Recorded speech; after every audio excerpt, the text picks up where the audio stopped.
3 লক্ষ টাকা যৌতুক লিছে, লিয়া মাইকত চলে গেছে। যা জামাইকারের একটা অভ্যাস আছে, লাখের মাল দেয়, কথা কয় না। আমি বিয়ে করছি জীবনে, আমার ভাইও বিয়ে করছে, আমরা জীবনে লাখের মাল দেয়নি। বেটা চালার মতো গেছি আর বেটা চালার মতো খানা পিনে করে বউ নিয়ে চলে আসি। আচ্ছা তোমার লাখের মাল লজ্জা করে? যৌতুক লিছে যে লজ্জা তো করবেই। জামাই করছে কি, মাইকত থেকে যে নামিছে পাও দিছে, পাও দেওয়া শেষ, লাখের মান কুকুর দমকলা দিছে। কে তুমি? তোমার জামাই লাখের রোমাল সরা বলতেছে, আমার ওসিলে করে খাতিস আর আমাকে কইবে এই কুত্তো হাড্ডি কাটা কার ওসিলে করে খাইলো? জোরে কোন কার ওসিলে করে খাইলো? জামাইয়ের ওসিলে করে খাইলো। ঠিক তাম পৃথিবীর খ্রিস্টান মুসলিম যত আছে সব মানুষ খায় আলেমদের ওসিলা করে, আর আলেমদের বলে রাজাকার আর জঙ্গিবাদ। জনগণ ঠিক কিনা? আলেম যদি দেশে না থাকে কি খাবে? গেসু খায়, মরা লাগবে। সব মানুষ, পৃথিবীর সব মানুষ খায়, কারো ওসিলা করে খায়। আলেম ওলামা হক্কানি আলেম ওলামাদের ওসিলা করে, অত লাভালাভি করো না। আলেমরা যা বলে সেই কাজ করো, কারণ একটা দুইটি আলেম ভুল করতে পারে, লক্ষ লক্ষ কোটি কোটি আলেম ভুল করতে পারে না। আমার ভাইরা আমার, কিয়ামতের ময়দানে আল্লাহ বলবে বান্দা নামাজ পড়ছো? নামাজি ব্যক্তি বলবে আল্লাহ নামাজ পড়ছি। কারণ নামাজ পড়ছে আমার বেহেশতে যা। বেনামাজি ব্যক্তিকে বলবে বান্দা নামাজ পড়ছো? বেনামাজি ব্যক্তি কথা বলবে না। বাংলাদেশের মধ্যে এমন কোন ডিস্ট্রিক্ট নাই যে মনে হয় আল্লাহ আমাকে নেয় না। প্রায় জেলায় গিয়ে আমি স্টোর দিয়ে দেখেছি বাংলাদেশের মধ্যে সবচেয়ে চালাক মানুষ কারা? যারা নামাজ পড়ে না। এদের চাইতে চালাক মানুষ আল্লাহর জমিনে নাই। 7 দিন নামাজ নাই, জুম্মার দিন টুপি মাথা দিয়ে জুব্বা গায়ে দিয়ে মসজিদের আগের কাতারে দাঁড়ায়। 5 ওয়াক্ত নামাজ পড়ে না, আগের কাতারে দাঁড়াইয়া জোরে করে গলা খ্যাক করে দিয়ে দেখাই, আমি বলে আইসি। এরকম লোক আছে না? 1 নম্বর হলো বেনামাজ। তারপরে ওদের নামাজ হলো 2 রাকাতের ভিতরে সীমাবদ্ধ। ইমাম সাহেবের 2 রাকাত ফরজ নামাজ শেষ, মোনাজাত কমপ্লিট, ডিজিটাল মুসল্লিগুনি সুর করে বের হয়ে যাচ্ছে। একটু শরমও করে না, লজ্জাও করে। হ্যাঁ, যে প্রত্যেক দিন ফরজ পড়ে চলে যায়। জুমা নামাজ কি খালি 2 রাকাত ফরজের মধ্যে কি লিপিবদ্ধ? তো ওই বান্দাকে বলবে বান্দা নামাজ পড়ছো? বান্দা বলবে আল্লাহ নামাজ পড়ছি। আল্লাহ কা নামাজ পড়ছে আমার বেহেশতে যা। বেনামাজি ব্যক্তি 1 পা 2 পা ফেলবে, আল্লাহ যখন নিষেধ করবে না, বেনামাজি ব্যক্তি জান্নাতের দিকে রওনা করে মনে মনে বলবে দুনিয়ায় কত আলেম ওলামা ভীতি প্রদর্শনকারী বলেছে, যারা নামাজ পড়বে না আল্লাহ জান্নাতে দিবে না। আমু জীবনে নামাজ পড়ি নাই, আমার আব্বা জীবনে নামাজ পড়ে নাই, আজকে একটা মিথ্যা কথা বলে আল্লাহর জান্নাতে যাচ্ছি, কি খুশি। আমি কই আগে যা। যাইতে যাইতে যাইতে যাইতে জান্নাতের দরজার সামনে গিয়ে দাঁড়াবে, লক্ষ্য করে দেখে বিরাট বড় তালা ঝুলতেছে। তালা বোঝেন তো? নামাজি ব্যক্তি হাত লাগাবে, তালা খুলে দেবে। সুবহানাল্লাহ, একটু জোরে বলো। রাসূল বলেছে as-সালাতুল মিফতাহুল জান্নাহ, যারা নামাজ পড়বে জান্নাতের চাবি পাবে। ও নামাজ পড়ছে, হাত লাগাইছে, তালা খুলে গেছে। সুবহানাল্লাহ, খুব দেরি করে। বেনামাজি ব্যক্তি তো চালাক কম না, নিজেও নামাজ পড়ি নেই বলবে, পাবলিক করছে এটা তো দেখছি। দেখেন নামাজি ব্যক্তি যে নামাজ পড়ে সে আল্লাহকে খুশি করবার জন্য আল্লাহু আকবার বলে ছানা পড়ে সূরা ফাতিহা শুরু করে দেয়। আর যে কম বোঝে, কম পড়ে, সে আল্লাহু আকবার এরকম করে দেয়, এরকম করে করে চিড়িয়াখানা থেকে বান্দর উঠে এসে দেখলেই দিশে বাজে হে বেনামাজির গোষ্ঠী। কত কম। তখন যা তালায় হাত লাগাবে, তালা খুলবে না, ঠক ঠক করবে, খুলবে না। পাশেই থাকবে জান্নাতের পাহারাদার, ডাক দিয়ে বলবে জান্নাতের পাহারাদার, আল্লাহ বেহেশতে দিলে বা তালা লাগা রাখলো, চাবি কার কাছে দাও? কি শখ, নামাজ না পড়ে বেহেশতে যাবি। ফেরেশতা বলবে চাবি আমার কাছে না, আল্লাহর কাছে। সুবহানাল্লাহ, একটু জোরে বলো। বান্দা আল্লাহকে আবার বোকা মনে করবে, দৌড়ে চলে যাবে আল্লাহর কাছে, যা বলবে আল্লাহ তুমি আমাকে জান্নাতে দিলে, ভুল করে তুমি চাবি দাও নাই। কি চালাক। ও চিন্তা করছে যে আমাদের দেশের মানুষের মতো আল্লাহর খেয়াল নাকি। আল্লাহ কাছে কি হয়েছে? তখন বলবে যে আল্লাহ চাবি কই? আল্লাহ বললেন তোমার কাছে কি চাবি নাই? তোমার কাছে কি আলেম ওলামা যায় নাই, ভীতি প্রদর্শনকারী যারা তারা কি বলে নাই as-সালাতুল মিফতাহুল জান্নাহ, বেহেশতের চাবির নাম হলো নামাজ। সুবহানাল্লাহ, এটা জোরে বলো। আল্লাহ বলবে বান্দা নামাজ পড়ো নাই, তোমার চাবি আমার গোডাউনে জমা নাই। কি অবস্থাটা হবে সেদিন? কোন কি অবস্থাটা হবে?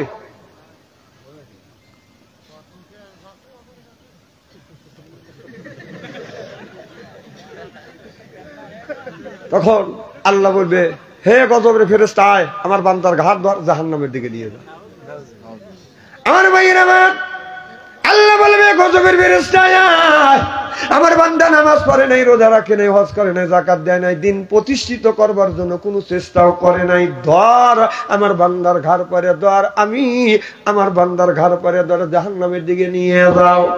কারণ আল্লাহর কাছে সব কিছু বাদান থাকবে, সেটা থাকবে বাদান দুনিয়ায় যা কিছু করছি সব কিছু ফেরেশতারা বাদান রেকর্ড করে রাখছে। আমাদের এই দুই কান্দে দুইটা ফেরেশতা আছে, তার নামটা কি? না না, এখন যদি কিরামান কাতিবিনের কথা বলেন, এই মানুষের বিজ্ঞানের যুগের যুবকেরা বলবে এরা হলো পাগল হয়ে গেছে। এটা কেরামিন কাতিবিন না বাদাম, দুইটা সিসি ক্যামেরা দুই কান্দে আছে। কেরামিন কাতিবিন ইয়ালামু মা লা তাফালুন। দুই কান্দে দুইটি ফেরেশতা না, শুধু দুই ফেরেশতা বাদান আপনার সিসি ক্যামেরা নিয়ে বাদান বসে আছে। দুনিয়ায় কোন জায়গা মিথ্যা কথা বলতেছি, কোন জায়গা বাদান আপনার মিথ্যা কথা বলতেছি, কোন জায়গা সুদ খাচ্ছি, কোন মিয়া রাস্তা দিয়ে হেঁটে যাচ্ছে, পিছন থেকে এই মিয়াটাকে বলতেছে আই লাভ ইউ, সব জিনিস বাদান রেকর্ড করে করে আপনার সামনে রাখবে। আল্লাহ বলবে ফেরেশতা, এই যে আমার বান্দা নামাজ পড়ে নাই, রোজা রাখে নাই, হজ করে নাই, যাকাত দেয় নাই, দিন কায়েমের জন্য কোনো কাজ করে নাই, আমার বান্দার ঘাড় ধরে জাহান্নামের দিকে নিয়ে যাও। আল্লাহর গজবের ফেরেশতা আসবে, বান্দার ঘাড় পরে ধরবে, জাহান্নামের দিকে বাদান নিয়ে যাবে। আল্লাহর বান্দা জাহান্নামের দিকে বাদান যেতে চায় না, মাঝে মধ্যে যাবে, আবার তুমকে তুমকে বাদান দাঁড়াইবে। আমার কথা কি বুঝতেছেন? কেমন দাঁড়াবে? এই যে ভক্তি আছে আপনাদের গ্রামে, আপনাদের এলাকায় ভক্তি আছে। ভক্তি এমন একটা জাতি, ডাইনে যেতে কইলে বাদান বামে যায়, বামে কইলে ডাইনে যায়, কাতাকুতো করে হাতাহুতো করে, সামনে যদি দেখে বাদান পানি লাগে গেল, ভক্তি টানাটানি জোর কম, ঠিক কিনে? পানি যদি দেখে এই ভক্তি, এই ছাগল চার পার উপরে ব্যক্তি করে দাঁড়ায় আর বলে মালিককে আমাকে নিস না, এটা কিন্তু সমুদ্র, সমুদ্রের মধ্যে গেলে আমি সাঁতার জানি না, আমি কিন্তু ডুবে মরে যাবো, ভয়ে ডুবে মরবি। একটা ভয় না আমার ভাইরে আমার। এবার মালিক বলে একটু বৃষ্টি হয়েছে, একটু পানি বাড়ছে, তাতে দেখে তুমি ভয় পাচ্ছ কেন? এইটা যদি অতিক্রম করো, সামনে সবুজ গাছ আছে, তুমি পেট ভরে খাবে, তোমারও পেট ভরবে, আমরাও শান্তি পাবো। কিন্তু মালিক এত সুন্দর করে বুঝায়, ভক্তি বাদান কোনোদিন বোঝে না। কথা বুঝতেছেন না আমার ভাইয়ের আমার? ছাগলকে যদি সুন্দর সুন্দর করে বাদান বুঝাও, এই ছাগল কিন্তু বাদান বুঝবে না। আপনি যদি বলেন ছাগল রে আমি তোমার গলা রশি ছাড়িয়ে দিলাম, ওদের শাহালম্বারের বাড়িতে আপনার কাঁঠাল গাছ আছে, কাঁঠাল গাছের আগা ডোগা তুমি খায়ো না, বলার পরে যদি বলা যায় ভক্তি বচ্চ, ভক্তি কান বাড়িয়ে দিয়ে মানে আর মানে বোঝে নাই। আমরা মানুষকে যতই নামাজের কথা বুঝাই আর বলি, খালিক বরকির মতো কান বাড়ি দেয় না, কয় কথা কন, মোল্লারা বলেই থাকে। আমার ভাইরা আমার, এই ভক্তিকে বারবার বুঝায়, ভক্তি বাদান বোঝে না। ভক্তি যখন বোঝে না, ভক্তি যখন যায় না, মালিক ছাড়ে না, গলায় রশি লাগাইয়া কান ধরে যখন টান দিতে চায় ভক্তি, তখন মরণ চিৎকার দেয়, মরিয়ে গেলাম, যখন ঠিক কিনে। ঠিক ওই মানুষটা যখন মাঝে মধ্যে যাবে, তুমকে তুমকে দাঁড়াবে। আল্লাহ কোরআন কারিমের মধ্যে বলতেছে ওয়াসিকাল্লাযিনা কাফারু ইলা জাহান্নামা যুমারা, ওয়াসিকা মানে হাকা, অর্থাৎ ভূত মারতে মারতে জাহান্নামের দিকে নিয়ে যাবে। কথা মনে হয় বুঝতেছেন না। আপনাদের কিসের বাজার? দরাল বাজারে আপনাদের এই বয়রা গ্রামে একজনের 7টা মিয়া বিয়ে দিছে। 7টা মিয়াকে পৌষ মাসে শীতের দিনে বাড়িতে আনছে দুধ পিঠে খাওয়ানোর জন্য, রস পিঠে। ওদের মুখ চুটকাতেছে রে, এইটা এই যে স্বাদ লাগতেছে। 7 ভাইরা মিলিয়ে দুধের পিঠে খাইয়ে আপনাদের দরাইল বাজারে গেছে বাদান বাজার করবার জন্য। বাজার করিয়া 7 ভাইরা মিলিয়ে 10 কেজি ওজনে 2টা বাদান মাছ কিনছে। মাছ কিনিয়া ছোট ভাইরা হলো বাদান ল্যাংড়া মানুষ, ল্যাংড়া ভাইরার ঘাড়ের উপরে মাছটা বাদান তুলে দিচ্ছে। মানুষ হলো ল্যাংড়া, তারপরে হলো 10 কেজি ওজনে মাছ। কথা কি বাদান বুঝতেছে না? এদিকে বাদান ছোট ভাইরা মানুষ হলো ল্যাংড়া, 10 কেজি ওজনে মাছ। বড় 6 ভাইরার সাথে বাদান হাঁটতে পারে না, পিছ পড়ে গেছে। আসতেছে, পিছন থেকে ছোট ভাইরা জুকুর পারতে আসতেছে। এদিকে 7টা বোন বাজান এক জায়গা বাজান দ্বারা আছে, 6 বোন ছোট বোনকে দিকে দিছে, আমাদের স্বামী সুস্থ ভালো কত সুন্দর করে হেঁটে আসছে, তোমার স্বামী ল্যাংড়া পিছন থেকে জুকুর পারতে আসতেছে। ছোট বোন দুর্বল হয় না, ছোট বোন বলতেছে আমার স্বামী পিছন থেকে জুকুর পারতেছে না, আমার স্বামী পিছন থেকে তোমাদের 6 জনের স্বামীকে গুতা মারতে নিয়ে আসতেছে। এই কথাটা আল্লাহ 1450 বছর আগে বলেছে, অসিকা মানে হাঁকাও, অর্থাৎ গুতা মারতে জাহান্নামের দিকে নিয়ে যাবে। তাহলে বলুন আমাদের দরকার আছে না বাজান নাই? কানে ঘুরিয়ে বেড়াও হীরারও পাহাড়, চড়ে বেড়াই এই জগতে বীরের জানোয়ার, এক কামড়ের জ্বালায় 1000 বছর দায়, এমনি করে কান্দাইবে লাখো যেই ব্যক্তি নামাজ পড়বে না, রোজা রাখবে না, হজ করবে না, যাকাত দিবে না, দিন কায়েমের জন্য বাদান চেষ্টা করবে না, ওই লোকটা মারা যাবে কবরের মধ্যে বাদান আগুনের বিষাক্ত সাপ দিবে। একজন মানুষের সব দিকে যদি বাদান না থাকে, একটা লোকের বাদান একটা দিক তো ভালো থাকা দরকার। একটা লোক বাদান আপনার ভালো থাকা বাদান দরকার। কিছু মানুষের মধ্যে একটা গুণ আছে আর একটা বাদান গুণ নাই, এইরকম আছে না নাই? কিন্তু তোমার ভিতরে নামাজও নাই, রোজাও নাই, হজও নাই, যাকাতও নাই, কোরবানিও নাই, দিন কায়েমের জন্য কোনো কিছুই তুমি করো নাই। এরপরে আল্লাহ কবরের মধ্যে, তোমার কবরের মধ্যে তো আগুন জ্বলা দিবে। আপনার বন্ধুগণ, আমার ভাইরে আমার, আপনি যদি ইবাদতকারী হন, ইবাদত যদি করতে পারে, এই আপনার এই ইবাদত ও বন্দেগী কবরের মধ্যে আপনার বন্ধু হইয়া আপনার পাশে দাঁড়াইয়া আল্লাহর কাছে জরগা করবে, আল্লাহ তোমার বান্দা এই ভালো ভালো কাজ করেছে। একটা লোক নামাজ পড়ছে, নামাজও কম পড়ছে, রোজাও কম রাখছে, হজ বাদান কম করছে, ইচ্ছা করলে আল্লাহ তাকে মাফ করে দিবে। নামাজ পড়ো নাই, আল্লাহ বলে আমি তোমাকে মাফ করে দেব। রোজা রাখো নাই, এটা আমি তোমাকে মাফ করে দেব। কিন্তু হাক্কুল ইবাদাত, একটা হলো আল্লাহর হক, একটা হলো বান্দার হক। আল্লাহর হক নষ্ট করছেন, আল্লাহ মাফ করে দিতে পারে। আপনি যদি একটা মানুষ, আপনি এক বন্ধু হইয়া আর এক বন্ধুর যদি হক নষ্ট করেন, কিয়ামতের ময়দানে আল্লাহ আপনাকে আমাকে মাপ দিবে না। অনেক মানুষ আছে মানুষের হক নষ্ট করে, এইরকম লোক আছে না নাই? 4টা হলো মিয়া, একটা হলো মিয়া, 4টা হলো ছেলে। এই বাবা হজ করতে যাবে, মিয়া তাকে ডেকে এনে বলতেছে, মা 40 বিঘা সম্পত্তি আছে, তোমার 4টা ভাই, 4 ভাগে যদি আমি 10 বিঘা করে দিই, এক একজনের ভাগে 40 বিঘা জমি 10 বিঘা করে দিলি 4 বারে মেকআপ হয়ে যাবে। আর যদি একটু কম দেই, 10-এর থেকে তোমার ভাইদের একটু কম হবে। অতএব মা সব জমি তোমার ভাইদের নামে লিখে দিলাম, তোমাকে আমি একটু দোয়া করলাম। ফতুয়া দিয়ে দিলেন, কথা কয় না, হবে? দেন হাজি কল শুনবে কি কোন হবে? 4 ছেলের নামে 40 বিঘা জমি 10 বিঘা করে দিয়েছে, মিয়ার নামে হলো শুধু খালি দোয়া করতে চাইছে। ওই ধরনের হাজির জানাজার নামাজ পড়া বাদান ঠিক না, জানাজার নামাজ পড়া ঠিক না। মরার সাথে সাথে আল্লাহর ফেরেশতারা কিয়ামতের ময়দানে আল্লাহর আদালতে বেরি লাগাইয়া যখন নিয়ে যাবে, আল্লাহ বলবে, বান্দা, আমার বান্দার হক তুমি নষ্ট করছো, বান্দার হক নষ্ট করা তোমার কোনো অধিকার নাই। নামাজ পড়ো নাই, আমি আল্লাহ মাপ দেব। রোজা রাখো নাই, মাপ দেবো। কোরবানি করলে না, মাপ দিতে পারি। কিন্তু বান্দা হইয়া বান্দার হক তুমি কখনো নষ্ট করো না। যদি নষ্ট করো, আমি আল্লাহ মাপ দেব না। আল্লাহর নবীকে বলতেছে, আপা মাহাক্কা আলাই কলেমাতুল আযাব, হে নবী আপনি কি পারবেন এই লোকটার জামিনদা আর জিম্বাদার হইতে? আপা আনতা তুনফিজুর মান ফিন্নার। আল্লাহর নবী বললেন, যেই লোকটা মানুষের হক আদায় করে নাই, নষ্ট করেছে, ওর মতো মানুষের জামিনদার জিম্বাদার আমি নবী হব না। চিল্লা পান আল্লাহু আকবার। ওর জমিনদার আল্লাহ রাসূল হতে পারে না। কিয়ামতের ময়দানে আমরা আসামি হব, আর আমার নবী উকিল হবে। আমার আল্লাহ বাদান বিচার করবে, বান্দার ভালো মন্দ বিচারক কে? আল্লাহ। উকিল কে? আমার নবী মুহাম্মদ রাসূলুল্লাহ সাল্লাল্লাহু আলাইহি ওয়াসাল্লাম। আর আসামি হইলাম কারা? আমরা হলাম আসামি, আল্লাহ তার সিংহাসনে বসে বান্দার ভালো মন্দর বিচার করবে। বি আহকামিল হাকিমি,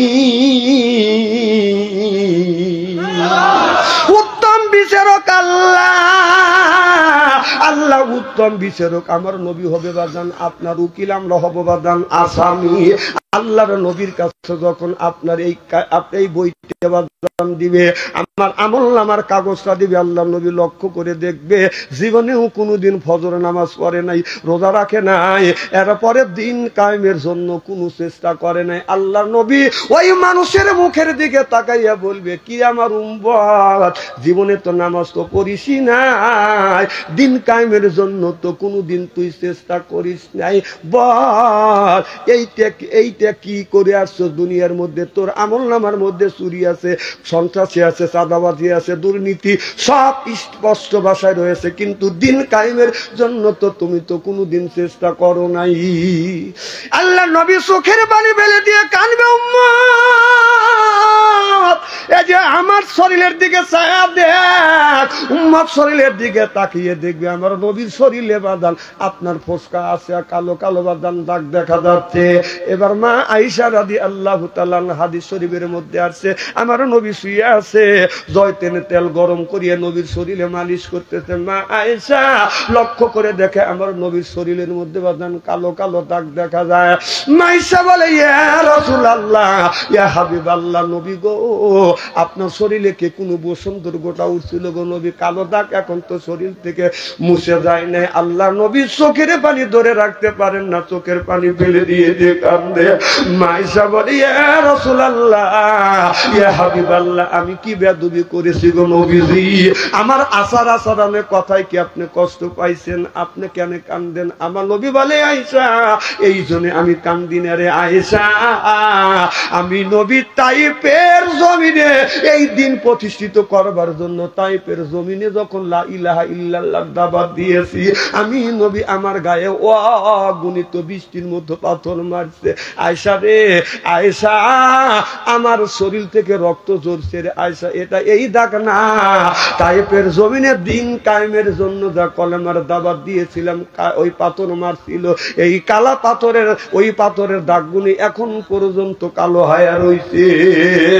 আল্লাহর নবী বলবে, উম্মত রে, দিন কায়েমের জন্য আমি নবী চেষ্টা করেছি, দিন কায়েমের জন্য রক্ত দিয়েছি, এরপরে শরীরে এখনো দাগটা মোছে নাই, বল দুই দিন কায়েমের জন্য তো তুই কোনো কিছুই করিস নেই। আপনার ছেলের বয়সে 1 বছর, 1 বছরের মধ্যে আপনার ছেলে ফজরের নামাজ পড়ে নাই, এদিক তাকান। আপনার ছেলে মানুষের গোস্ত খাওয়া যদি যায় হইতো, এমন ছেলে জন্ম দিয়েছেন গোস্ত জব করিয়া যদি গোস্ত বিলিয়ে দেওয়া যায় তো বয়ডার মানুষ খায় ফুরাইতে পারতো না। 1 বছরের মধ্যে আপনার ছেলে ফজরের নামাজ পড়েন, এটা কি জন্ম দিয়েছেন? মানুষ জন্ম দিয়েছেন না কুত্তা জন্মাইছেন? ওই দেখেন বড় বড় চোখ করে রয়েছে। না কথা আমার না আল্লাহ, আল্লাহ জোরকন কার আল্লাহ।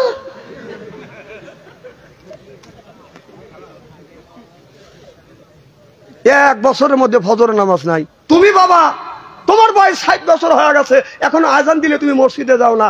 মসজিদে যখন মজমে আজান দেয়, হাইয়া আলাল সালাহ, হাইয়া আলাল ফালাহ, আসো নামাজের দিকে আসো, কল্যাণের দিকে আসো। পশু পাখি কলরব করে, কুত্তাও তাকায়। আর যখন আজান হয়, তুমি একজন মুরব্বী মানুষ 60 বছরের বুড়ো, চাষতলে বসে চা খাও আর বিড়ি টানো, সাবিব খানের ছবি দাও, তোর 5টা মনে একটা কথা কেন তোর লজ্জা করে না? পশু পাখির নামাজ মাপ, তুই কি পশু পাখির চাইতে নিকৃষ্ট, কুত্তার চাইতে কি নিকৃষ্ট?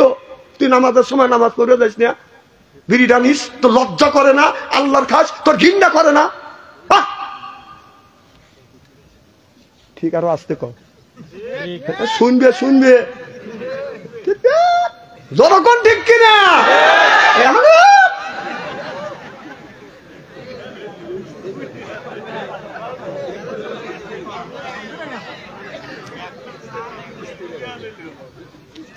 খুব কি খারাপ লাগতেছে ভাই? না না ওয়াজ গুঁড়ো দেই যে না, এত শক্ত ওয়াজ তো আমার শরীরে সহ্য হয় না। গরম তেল কাটা জায়গায় লবণ দিয়ে আর গরম তেল লাগালি সাইরিয়া যায় ঠিক, কিন্তু একটু কষ্ট করাই লাগবে।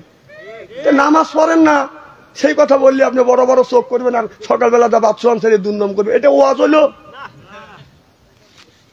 আমার ভাইরা, আমার মুসলমান ভাইরা, আল্লাহর হাবিবের উম্মতের ভালো করে লক্ষ্য করে শুনুন।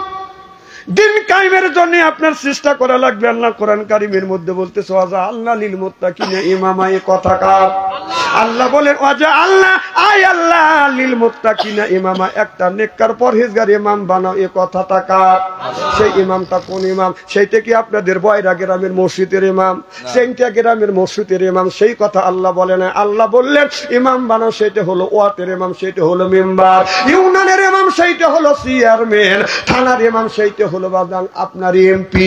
রাষ্ট্রীয় ইমাম সেইটা হলো প্রধানমন্ত্রী। আজা আল্লাহ লিল মুত্তাকিনা ইমামা, এ কথা কার? তাহলে এ কথা যদি আল্লাহ কথা থাকে, আমি বলি দোষ আছে? 16টা বছর সেই ইমাম বানাবে দাও নাই, দিনের ভোট রাইতে করছে, তো লজ্জা করে না? হ্যাঁ, আল্লাহ বলো তুমি ইমাম বানাও, সেই ইমাম তুমি বানাবে দাও নাই। তুমি ইমাম বানাচ্ছ একটা সর, একটা লুচ্চা, একটা গুন্ডা, একটা বদমাইশ। কথা কও, কথা কও, ইস্তেরি করে থুয়ে দেবো আজকে।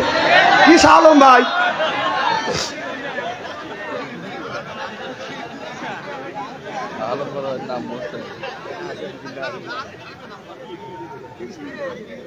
আমার ভাইরা, আমিরুল মুমিনিন এমন একটা নেতা বানাইবেন, আপনি যদি বলেন হুজুর নেতা বানাবো কার? দেখেন আল্লাহ কি সুন্দর করে বলতেছে ওয়াজা আল্লাহ লিল মুত্তাকিনা ইমামা, একটা নেককার পরহেজগার ইমাম বানাও। সেইটা হলো আপনার এই গ্রামের মধ্যে আপনার 5 জন লোক যদি এমপি প্রার্থীর দাঁড়ায় বাজান, 5 জনই মদ খায়। আমার কথা কি বুঝতেছেন? 5 জনই মদ খায়। একজন 7 দিনে সপ্তাহ, 7 দিনে মদ খায়। একজন বাদান 7 দিনে সপ্তাহ, একজন 7 দিনে বাদান 5 দিন মদ খায়। একজন বাদান 7 দিনে সপ্তাহ, একদিন 7 দিনে 2 দিন 3 দিন মদ খায়। আর একজন 7 দিনে সপ্তাহ, 7 দিনের মধ্যে একজন খায়। তাহলে বোঝা গেল আপনার ওই 4 জনের চাইতে এই লোকটা বাদান ভালো আছে। ইমাম যদি বানাও, ওই লোকটাকে বানাও। আজা আল্লাহ লিল মুত্তাকিনা ইমামা, ওই নেককার পরহেজগার ইমাম বানাও, তার দ্বারা দেশে বাদান ভালো কাজ হবে। তাহলে আপনাদের দেশে এমন এমন মানুষকে নেতা বানাইবে, যেই মানুষটা বাদান ওই নেতার চরিত্রতে দেখবে এই নেতা 1 নাম্বার নেতার মধ্যে 5 ওয়াক্ত নামাজ আছে কিনা না, ইসলামের সাথে বাদান ধোকা দিচ্ছে। ইমাম কোন ইমাম বানাবেন? এমন ইমাম বানাবেন 5 ওয়াক্ত নামাজের মধ্যে 1 ওয়াক্ত নামাজ কাজা করে না। এরপরে সুন্নতি পোশাক তার শরীরে আছে, মুখ থেকে বাদান আপনার পা পর্যন্ত সুন্নতি পোশাক আছে। 2 নাম্বার এই জিনিসটা বাদান পরীক্ষা করবেন। আর আমাদের ইলেকশন আসিলে বাদান রে, আপনার ইলেকশন আসিলে ধর্মকে বাদান ব্যবহার করে। ইলেকশনের সময় মাথায় বাদান টুপি থাকে, গায়ে থাকে জুব্বা, এরপরে মানুষের কাছে যা বলে তোমরা ভোট দিও। ওই অত ধোকা দিবেন লেগে এতদিন নামাজ নাই, ইলেকশনের সময় তো ধোকা দিচ্ছে তোমাদের। আমাদের পৌরসভার ইমাম মানে নির্বাচন হচ্ছে, কমিশনাররা দ্বারা আইসা খালি করতেছে যে নামাজ পড়িয়েছি, টুপিও খোলে না, জুব্বাও খোলে না। তাই আমি বললাম আপনি কমিশনার দাঁড়াবেন? কাহে? কম নামাজ পড়ছেন? কাহে? সব বক্তে নামাজ পড়ছি। কম সূরা ফাতিহা জানেন? কানা হুজুর আলহামদুলিল্লাহ সূরা জানি। কম সূরা ইখলাস জানেন? কাউ ইখলাস ছাড়া কি নামাজ হয় না? তোমাদের কি দিয়ে পারেন ইখলাস জানা? কা কুলো সূরা জানি। তাই আমি বললাম কুলো সূরা কোন? তো কুলো হাত। কম 18 বার হাত থেকে কি বলে? তাসাউদ জানেন? কাহে? কম কোন তো দেখি। তখন বলতেছে আত্তাহিয়াতু লিল্লাহি রাব্বিল আলামিন আর রহমানির রহিম। হুজুর কি রকম হচ্ছে? কম যে আমি ভুল ধরবো কোন জায়গা? এইরকম যদি মানুষ যদি নেতা হয়, আপনারা বলেন দেশের কি 12টা বাজাবে? কোন? হ্যাঁ কোন? এই জন্য এমন মানুষের নেতা বানাইবেন যে আল্লাহ নিজে বলে দিয়েছে সেই ইমাম বানাও। ওই ইমামের দ্বারা বাজার জনগণের কোনোদিন ক্ষতি করতে পারে না। হযরত ওমর রাদিয়াল্লাহু তাআলা আনহু ছিলেন বাজার মদিনার অর্ধ পৃথিবীর প্রেসিডেন্ট। আপনার একজন কৃষক বাদান গম বুনছে, রাত সন্ধ্যার সময় দেখে আসছে সকালবেলা গম কাটবে, বাড়িতে আসিয়া বাদান কামলা বাদান ঠিক করতে, সকালবেলা খাবার বান্ধিয়া নিয়ে বাদান গমের খেতে গেছে, গম কাটতে যায় দেখে কে যেন গমের খেতে বাদান পায়খানা করছে। কথা বুঝতেছেন না? পায়খানা করে আসছে, ক্ষেতের মালিক বলতেছে এই ক্ষেতের গম কাটবো না, সন্ধ্যার সময় ক্ষেত সুন্দর করে আমি দেখে গেলাম কে যেন রাইতে আমার ক্ষেতে পায়খানা করছে, এর উপযুক্ত বিচারও যতক্ষণ পর্যন্ত না দিবে এতক্ষণ পর্যন্ত গম কাটবো না। এই বিচার কে করবে? হযরত ওমরের কাছে যা বলে, ইয়া আমিরুল মুমিনিন খলিফাতুল মুসলিমিন, আমি সন্ধ্যার সময় গমের ক্ষেত দেখে আসছি, আমি সকালবেলা কামলা লিয়ে গেছি গম কাটবার জন্য, যায় দেখি কে যেন আমার গমটাকে সোয়া পাইয়া সোয়া ফেলিয়া গমের উপরে পায়খানা করে দিছে। আপনি যদি নিজ বিচার না করিয়া দেন তাহলে এই গম কাটবো না। আপনিও বলুন এই গমের খেতে কে পায়খানা করছে? হযরত ওমর বলতেছে, তুমি যে অবজেকশন দিলে, কাদের বিরুদ্ধে অবজেকশন দিলে, কাক নিয়ে আমি বিচার করব? বলো হুজুর এই বাড়িতে এই খেত হলো মুসলমানের বাড়ির সাথে, এই মুসলমানই আমার খেতে পায়খানা করছে, গম নষ্ট করছে, এই বিচার যদি আপনি না দেন আমি ক্ষেতের গম কাটবো না। হযরত ওমর বলে, চলো যাই তোমার পায়খানা পরীক্ষা করিয়া আসি। হযরত ওমর অর্ধ পৃথিবীর প্রেসিডেন্ট, পায়খানা পরীক্ষা করবে গেছে। কথা কি বুঝতেছেন? পায়খানার কাছে যাইয়া ওমর চতুর্দিকে ঘুরিয়া বলে, আপনি বাদী হয়েছেন মুসলমানের বিপক্ষে, অবজেকশন করছেন, মুসলমান পায়খানা করে আপনার গমের ক্ষেত নষ্ট করছে। হযরত ওমর বলে, না না মুসলমান পায়খানা করিনি, এটা ইহুদিরা পায়খানা করছে। এবার খেতালা বলল, মুসলমান পায়খানা করলে কেমন জিনিসটা হয়? বলে, এইটা যদি দেখতেছ আমাকে 2 দিন সময় দেওয়া লাগবে। একজন মানুষ মাঠের মধ্যে এক মুসলমান বাদান পায়খানা করছে, হযরত ওমরও দেখছে, ওই লোকটা বাদান দেখার পরে ও বাদান পায়খানা করে লোকটা যখন চলে আসছে, হযরত ওমর খেতালাকে নিয়ে যা বলতেছে, এই দেখো মুসলমানের পায়খানা, মুসলমান পায়খানা করছে, দেলিয়া কুলুপ করছে, এই কুলুপের সাথে মল বলে রইছে। আর ওই জায়গা মুসলমান পায়খানা করে না, এই যদি করতো দেলিয়া কুলুপ করতো, তাহলে বোঝা গেল এই পায়খানা মুসলমান করছে, এই পায়খানা তো ইহুদি করছে, বিচার তুই করগা। এই যে হলো নেতা।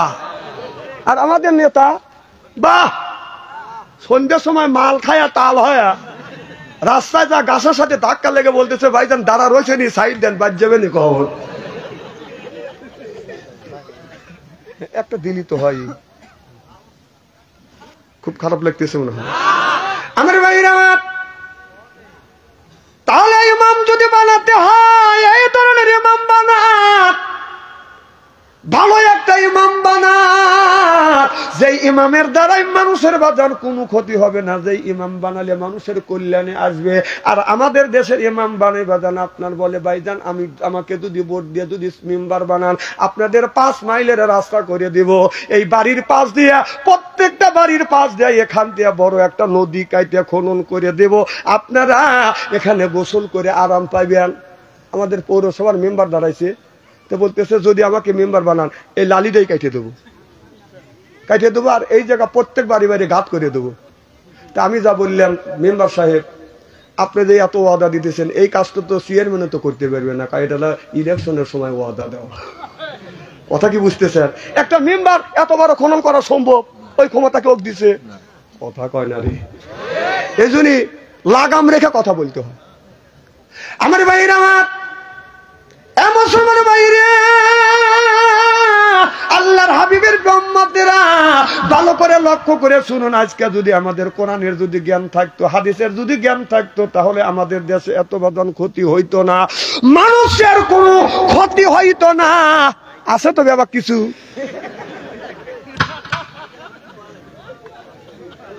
চিল্লে নিয়ে শুরুই করলাম না, এত তাড়াতাড়ি যাচ্ছে। লা ইলাহা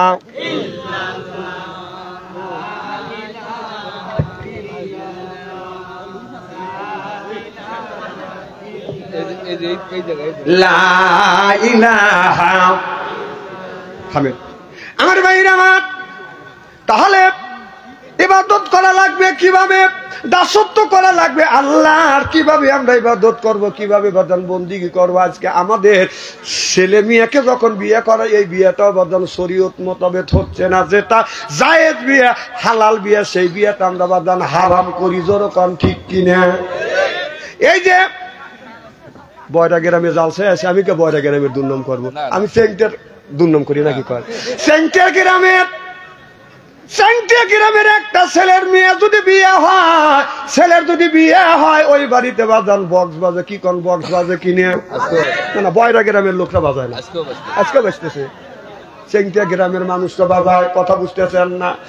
যেদিন বক্স বাজাইবে দেখবেন সন্ধ্যার সময় দেখবেন এলাকার যুবতী মেয়েরা যাইয়া, ছোট্ট ছোট মেয়েরা বাজান ড্যান্স দেয়।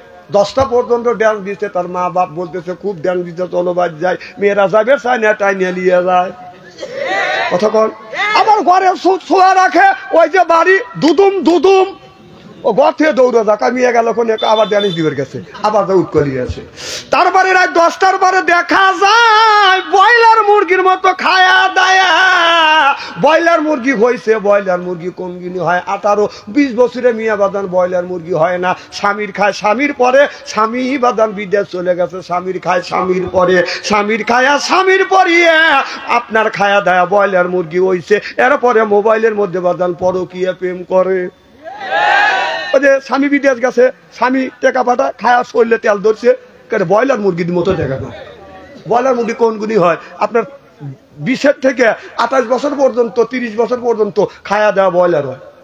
ওরা যায় রাত 10টা থেকে 12টা পর্যন্ত ড্যানেজ দেয়। 12টার সময় ওরা ক্লান্ত হায়া চলে যায়।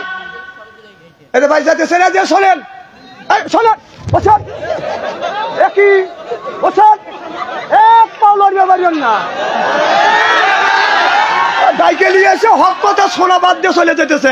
ও কল যে ডুবতেছে, আমার জাল ছায় আসা যায়, যাওয়া যায় না। মোটা আসলে এই জায়গায় পেশাব করবে। কানা বক্তা নিয়েছে, কানাও না ঠসাও না।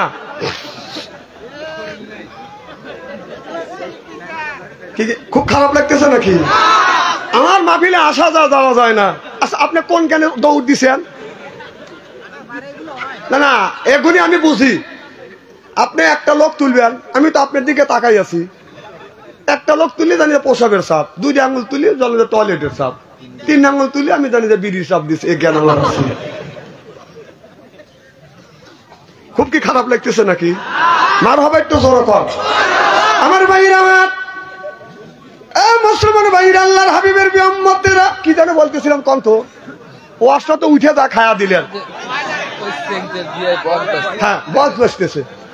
ওই মিয়া, যে মিয়ার বিয়ে হবে, সেই মিয়া রাত 12টার পরের থেকে বাদান 1টা 2টা পর্যন্ত মিয়া নাচে। মিয়া নাচে হলো, এরপরে মিয়া নাচে যখন ক্লান্ত হয়, আমি শুনছি নাকি দেখি নাই, আমি শুনছি রাত 2টার পরে মিয়ার মাও নাচে। আমি বলি পাড়া প্রতিবাসী মেয়েরা লাসে, মিয়ার বিয়ে হবে আনন্দ লাসে, মিয়া নাচে আজ বাদে কাল আমার বিয়ে হবে, এই জন্য মিয়া নাচে। তাহলে তুই যে মিয়ার মা, কোন বিবেকে তুই নাচলি? তাহলে বোঝা গেল তোর মিয়া যাবে জামাইয়ের সাথে, তুই যাবি বিয়ের সাথে। তেল ধরছে তোমার? হ্যাঁ, তেল ধরছে।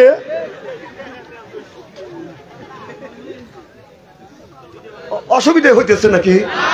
আচ্ছা, হালাল বিয়ে আপনি কোন জ্ঞানে, কোন বিবেকে আপনি হারাম করলেন? হ্যাঁ, 5টা মনে একটা কথা কয় না? আপনার লজ্জা করা উচিত। আবার দাদা ফাঁস করে আসছে, দাদা শরীরে আলতা। কে দাদা তোমার শরীরে আলতা? কাকা জানেন আমার নাতিনের বিয়ে আলতা দিচ্ছে। হ্যাঁ হ্যাঁ, ই তোর জানো, তুই হজ করে আছিস, তোর হজ করার 5 পয়সার দাম নাই। ও হজ করার সময় 40 বিঘা জমি 4 ছেলের নামে লিখে দিচ্ছে, মেয়ে দোয়া করছে, ওর সব দায়িত্ব গুলি মারা দরকার। তো হাজি কয় কেটা? তুই হাজি না, হাজি না আমি কলঙ্ক, তুই একজন পাজি। এই জায়গা হাজি নাই দেখে ওয়াজ করে জুত পাচ্ছি, নইলে সাইটে উঠতো। না না, আপনাদের এলাকার হাজি থাকলে এই ধরনের কাজ করে নাকি? হ্যাঁ হ্যাঁ, ওই যে এটা আপনার ওখানে বিশ্ব রোড কোন জায়গা? দবিরগঞ্জ, হরিংছড়া, দবিরগঞ্জ, হরিংছড়া বিশ্ব রোড। 4টা সাওয়ালের মনে করেন যে 40 বিঘা সম্পত্তি মিয়া লিয়ে গেছে, মিয়ার বাড়ি গেছে বর বাইরে সহ। যা বলতেছে কারো বড় করতেছে, মারে 40 বিঘা সম্পত্তি ভাঙতি হওয়া যায়, তাহলে তোর লেগে দোয়া করবো। তখন বড় ভাই বলতেছে, আব্বা হরিংছড়া বিশ্ব রোডের সাথে 8 শতাংশ জায়গা আছে, চৈত মাসে 2 লগি পানি থাকে, ওইটা বুনেক লিখে দেও। তা তোর বাইরে যখন বললো যা তোকে লিখে দিলাম, তুই এটি লিখে খুঁজি থাক। মিয়া কইতেছে যে তাওয়াক্কাল তো আল্লাহ, আল্লাহর উপর ভরসা করিয়া যে বাবা তুমি খুশি আছো যেটা দেবে এইটি আমি নেব। মিয়ার নামে লিখে দিয়ে বাপ হজ করে গেছে, হজ করে আসছে ৩-৪ বছর পরে এই জায়গা বিশ্ব রোড করতে সরকার কিনে নিয়েছে ২ কোটি টাকা, 2 কোটি টাকা। তখন ছেলেরা বাপে করতেছে হ্যাঁ তোমার মেয়ে সে জায়গা দিছে 2 কোটি টাকা, আর আমার 40 বিঘা জমি লিখে দিছে 1 কোটি টাকা দিয়ে আমার 40 বিঘা জমি কিনে আরো 40 বিঘা কেনার মতো টাকা ওর রয়েছে। তখন বাপ করতেছে এটাকে আমি তো দোয়া করে শেষ করে দিয়েছিলাম, তুই তো লিখে দিবার করছিস। এখন বাপ বেটাই মারামারি লাগতেছে, রাখে আল্লাহ না রেখে। এখানে বদমাইশে বাপ দেয়, মানুষের হক নষ্ট করে এত খরচ করবে কইছে কি তো খাসি কয় কিনা তুই বাজি শ্বাসটালে যায়। কিছু কিছু হাজি আছে আসন নামাজ পড়িয়া, আপনারা বয়রা গ্রামের লোক ভালো, আসন নামাজ পড়িয়া হাজি শ্বাসটালে দা বলছে আপনার চা খায় আর সাবিব খানের ছবি দেখে, এক বসায় 3 কাপ চা খায়, তার মানে হলো ও চা খাওয়া না হলো সাবিব খানের ছবি দেখে। তুমি হাজি শ্বাসটালে দেয় তখন থাকো কে? খুব খারাপ লাগতেছে নাকি না? 2-1 ঘন্টা আপনি 2-1 মিনিট চা খা চলেছেন, আমরা চা খাই না। উনি চাষতলে বসে, চাষতলের মধ্যে বাদান যায়, গায়ে আছে শক্তি, জায়গা করে গরম দেখে আমার করে বাদান সরম, এরপরে বাদান খায় চা, চা খায় বাদান খায় বাদান পান, মনের মধ্যে আসে বাদান গুনগুনানি গান। হাজি যদি চাষতলে যা পায় বাদান গল্প, কেউ করে না বাদান অল্প। খায় হলো পান, মনের মধ্যে আছে বাদান গুনগুনানি গান, তারপরে খাই 1 খাবলা হাকিমপুরি জর্দা, শরীর তার গামিয়া যায়, বুঝায় আমি বড় মর্দা। ওগুলো বাদ দাও। সেই আসরের সময় অজু দিয়ে নামাজ পড়ে যা চা খায়া সাবিব খানের স্বপ্নের ছবি দিয়ে ওই অজু দিয়ে যা নামাজ পড়ে, তোর অজু নষ্ট হয় নাই? হ্যাঁ তুই বেটা চাল না, মিয়া সালের ছবি দেখিস, দেখে যা আবার তুই ওই অজু দিয়ে নামাজ পড়িস, তোর নামাজ হয়? খুব খারাপ লাগতেছে মনে হয় আমার ভাইয়েরা, মুসলমান ভাইয়েরা। আল্লাহর হাবিবের উম্মতেরা ভালো করে লক্ষ্য করে শুনুন। অর্ধ পৃথিবীর খলিফা হযরত ওমর রাদিয়াল্লাহু তাআলা আনহা তেনার জামানায় হযরত ওমর বাদান তাহাজ্জুদ নামাজ পড়ে একটু ঘুমাচ্ছে, এমন সময় বাদান ঘুমাচ্ছে, এমন সময় ফজরে যখন আযান দিছে আসসালাতু খায়রুম মিনান নাওম, হযরত ওমরের বাদান ঘুম ভেঙে গেছে। ওমর ঘুম থেকে উঠিয়ে দরজা খুলে যখন বাইরে বের হয়েছে, লক্ষ্য করে দেখে একটা বস্তার মধ্যে বাদান, বস্তার ভিতরে বস্তার মধ্যে যেন কি জানি রয়ে গেছে। হযরত ওমর বাদান বস্তাটা খুলছে, খুলে লক্ষ্য করে দেখে বস্তার মধ্যে একটা শিশু বাচ্চাকে 2 টুকরা করিয়ে এই বাচ্চার লাশটা হযরত ওমরের ঘরের সামনে বাদানে রেখে গেছে। হযরত ওমর রাদিয়াল্লাহু তাআলা আনহু ও বাদান আপনার মসজিদে যাইয়া ফজরের নামাজ পড়িয়ে আপনার সাহাবীদের দিকে মুখ করিয়া বলতেছো, আমার সাহাবীরা ও আমার গোয়েন্দা বিভাগেরা তোমরা শোনো, আমি ফজরের নামাজ পড়বার জন্য ঘরে যখন দরজা খুলে বাহিরে বের হইছি, টাকা দেখি একটা বস্তা, আর বস্তার মুখটা খুলে দেখি একটা শিশু বাচ্চাকে 2 টুকরো করছে। এই বাচ্চাটাকে হত্যা করিয়ে আমার বাড়ির কাছে আমার বাড়িতে রেখে গেল কে? 3 দিন সময় দিলাম, 3 দিনের মধ্যে এই লোককে বের করো, কে খুন করছে তাকে বের করো। গোয়েন্দা বিভাগ বাদান চতুর্দিকে বাদান চলে গেল, চতুর্দিকে যায়, 2 দিন হয়ে গেছে বাদান, গোয়েন্দা বিভাগ বাদান বাইর করতে পারে নাই কে এই শিশু বাচ্চাটাকে হত্যা করলো। 3 দিনের দিন হযরত ওমর ফজরের নামাজ পড়িয়া মনটা ছোট করে যাচ্ছে, আল্লাহ আসামি মনে হয় ধরতে পারলাম না। একটা যুবতী মহিলা এসে বলতেছে, ইয়া আমিরুল মুমিনিন খলিফাতুল মুসলিমিন, আপনি মনে হয় একটা দূর টেনশনে আছেন। বলে হ্যাঁ আমি দূর টেনশনে আছি। কিসের দূর টেনশন? আমি জানি। এবার হযরত ওমর বললে, আমি যে দূর টেনশনে আছি তুমি কিভাবে জানলে? আর কোন দূর টেনশন আমি করতেছি? মিয়াটা বলতেছে, আমিরুল মুমিনিন খলিফাতুল মুসলিমিন, ও আমিরুল মুমিনিন খলিফাতুল মুসলিমিন, আপনার ঘরের পাশে একটা শিশুর লাশ আছে। বলে তুমি কেমন করে জানলে? আমি এই খুনিটাকে ধরবার জন্য চেষ্টা করতেছি। হযরত ওমর বলতেছে, এই লাশটাকে, এই মানুষটাকে, এই বাচ্চাটাকে খুন করছে, এই খুনিকে ধরার জন্য চেষ্টা করছি। এবার মিয়াটা বলে, আমিরুল মুমিনিন খলিফাতুল মুসলিমিন, এই শিশু বাচ্চাটাকে হত্যা করছি আমি। হযরত ওমর বলল, তোমার কিন্তু ফাঁসি হয়ে যাবে। হযরত ওমর মিয়াটাকে ধরে বাদান জেলের মধ্যে বাদান ঢুকাইলেন, রিমান্ড রিমান্ডে নেওয়ার জন্য আমিরুল মুমিনিন খলিফাতুল মুসলিমিন নিজেই বাজান রিমান্ডে যাইয়ে মেয়েটাকে জিজ্ঞাসা করতেছে, ও গো মা, একদিনকার শিশু বাচ্চা তো কোনো অন্যায় করে নাই, এই শিশু বাচ্চাটাকে কেমন করে তুমি হত্যা করলে? কি জন্য হত্যা করলে? কি অন্যায় করছে? কি অপরাধ করছে? মেয়েটা বলি, আমিরুল মুমিনিন খলিফাতুল মুসলিমিন, আমি হলাম গরিব মানুষ, পাহাড়ের পাশে আমার একটা কুড়িয়া ঘর আছে।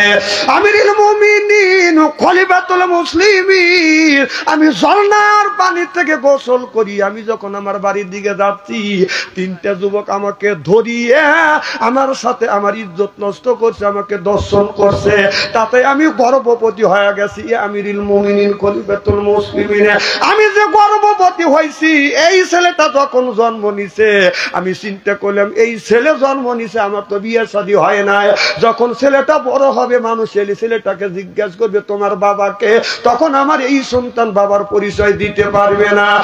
আমিরুল মুমিনিন খলিফাতুল মুসলিমিন নানান দিকে চিন্তা করিয়া ছেলেটাকে আমি হত্যা করছি। আমিরুল মুমিনিন, শরীয়তের যা বিচার আছে আপনি বিচার করেন, আমি মাথা পেতে নিব, কিন্তু আপনার আদালতে আমি মামলা দায়ের করলাম, যেই তিনটা যুবক আমার ইজ্জত নষ্ট করছে হুজুর, ওই তিনটা যুবকের বিচার করতে হবে। সিল্লা ফারমার হাওয়া এইরকম করিয়া যদি আমাদের দেশের নেতাগারে যদি বিচার করা যায় যে যার ইজ্জত নষ্ট করছে, এই বিচার যদি করা যায়, আপনি ছোট থেকে শুরু করিয়া বাংলাদেশের বড় নেতা পর্যন্ত এক সালাও রক্ষা পাবে না। এই যে আমাদের আইনমন্ত্রী আসছিল, ওর তো বউ নাই, ছাওয়াল পালো নাই, আর একটা সখী বানাইছে বান্ধবী, হে বান্ধবী কোটি কোটি টাকা কামাই করছে, ও কি করছে ওর সাথে? হ্যাঁ, দোস্ত বাতিছে।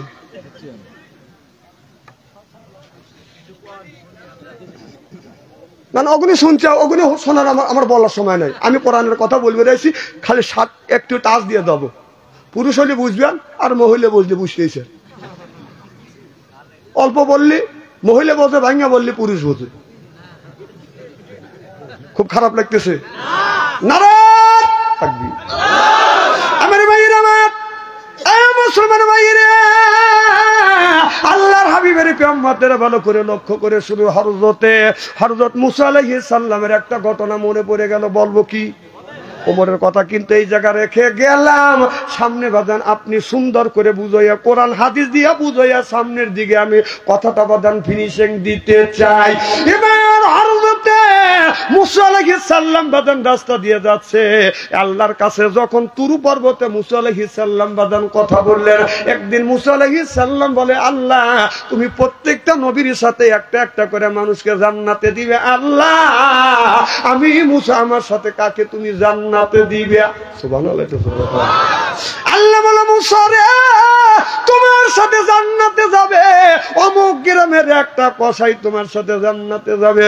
হযরত মুসা আলাইহিস সালাম বলে, আল্লাহ আমার ওই লোকের সাথে কি দেখা হবে? বলে, হ্যাঁ তোমার সাথে দেখা হবে। এবার মুসা আলাইহিস সালাম বাদান বের হলেন ওই যুবকের সাথে দেখা করবার জন্য, যেই যুবক হযরত মুসা আলাইহিস সালামের সাথে বাদান জান্নাতে যাবে। হঠাৎ করে হযরত মুসা আলাইহিস সালাম রাস্তা দিয়ে যাচ্ছে, আপনার রাস্তা দিয়ে যাইতে লক্ষ্য করে দেখে একজন মহিলা বসে বসে কাঁদতেছে।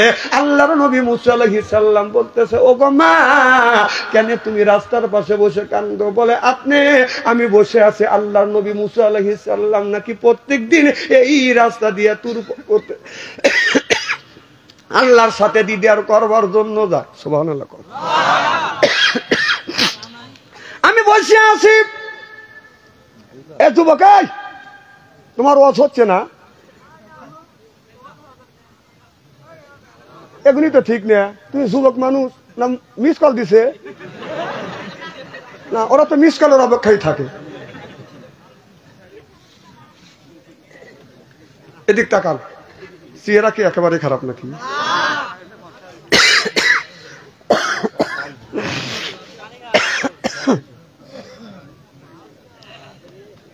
শুনেন, রাত জায়গা শরীর এরকম হয়, কথা বুঝতেছেন না, ঠান্ডা লাগাই স্বাভাবিক।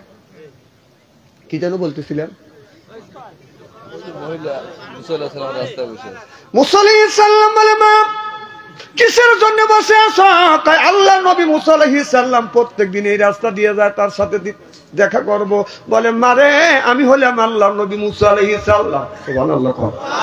কখন আসে তো আপনাকে পাওয়া গেলাম। কি মা, কি জন্য তুমি বসে আছো? বলো হুজুর আপনি তো আল্লাহর নবী, আল্লাহর সাথে কথা বলেন, আল্লাহ গায়বী আউযু আপনারা জানা দেয়। আমার আজ 10 বছর ধরে বিয়ে হয়েছে, আল্লাহ একটা বেটা সন্তান, একটা পুত্র সন্তান দেয় নাই, একটা ছেলেও দেয় নাই, মেয়েও দেয় নাই। আপনি তো আল্লাহর কাছে যান, তুর পর্বতে কথা বলেন, হুজুর আল্লাহকে যা বলিয়েন আমি কি অন্যায় করছি, কি অপরাধ করছি, কি আমার ভুল হয়েছে, আল্লাহ কেন আমাকে কোন ভুলের কারণে বেটা পুত্র দেয় না?